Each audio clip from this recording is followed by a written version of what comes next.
Have you ever noticed that the same patterns is following you and you have the same problems in your relationship, at work, or maybe with the friends? Is it a coincidence? And me, as a CBT therapist and schema therapist, would like to say that is not a coincidence, because our childhood patterns keep repeating in our adulthood life. Hi, my name is Alona Chirva and I am a CBT therapist and schema therapist. I would like to talk today about the patterns that are following you from your childhood, and you are probably suffering from them because in the relationship you feel not good, or maybe in some situation that are developing you are struggling. So in schema therapy we have an 18th schemas that applies into your life, and you don't need to have all of them, but you might have more in a high score in some of them and some are less.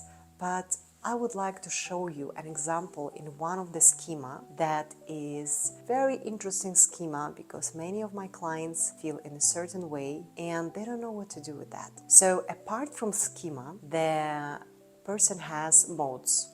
And these modes are critics and the modes of angry child or vulnerable child. But from the other side, there is a healthy modes of happy child and healthy adult. So what is happening between those two modes?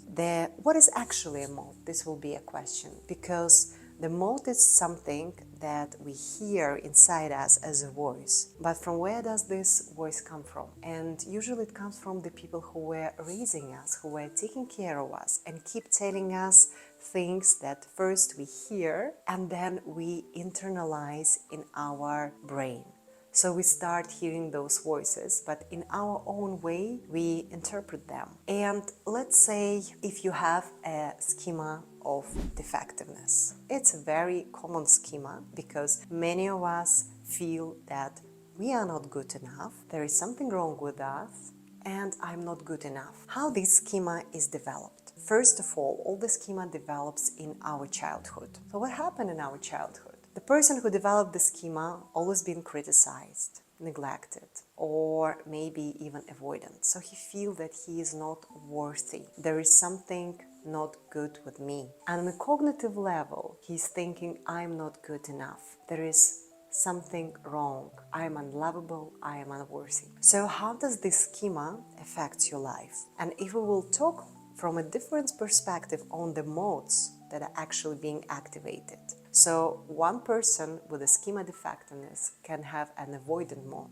What does it mean? He will try to avoid all situations that are actually going to prove that he is unworthy or he is not good enough. So he's not going to succeed at work, because in order to succeed you have to admit your mistakes, and this person doesn't like to admit his mistakes. Also, this person is going to not be close to the other people, so he will have like very low emotional closeness to others. In order to not feel not good enough, he is going to build a relationship where he will leave the relationship first instead of someone is going to do that. So it's very vulnerable child that lives inside this person, that he's trying to protect him from this kind of behavior. The second one is surrender. Well, sometimes people are weak and they don't want to feel certain way. So what is happening to them? They collapse and they surrender. And they choose the partners that are showing them their unworthiness.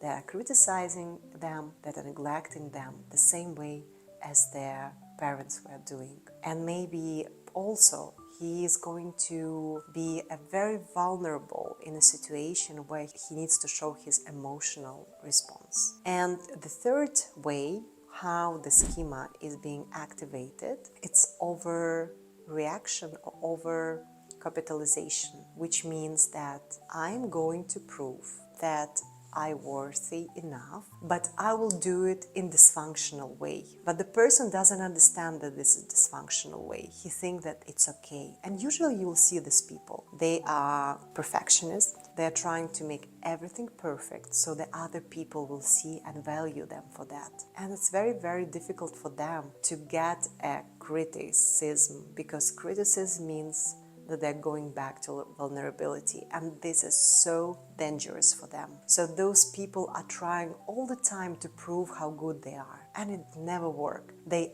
at the end come to this core belief that they are unworthy, that there is something wrong with them. So in order to heal the schema, in schema therapy, we are really using lots of techniques, and we are talking a lot about their patterns in their childhood, and we are trying to use the rescripting techniques and role-playing techniques where we are kind of trying to find their more healthier ways to deal with the schema. If you really interested in schema therapy and you have more questions to me, please don't hesitate to ask me in the comments, and I will definitely respond to you on that.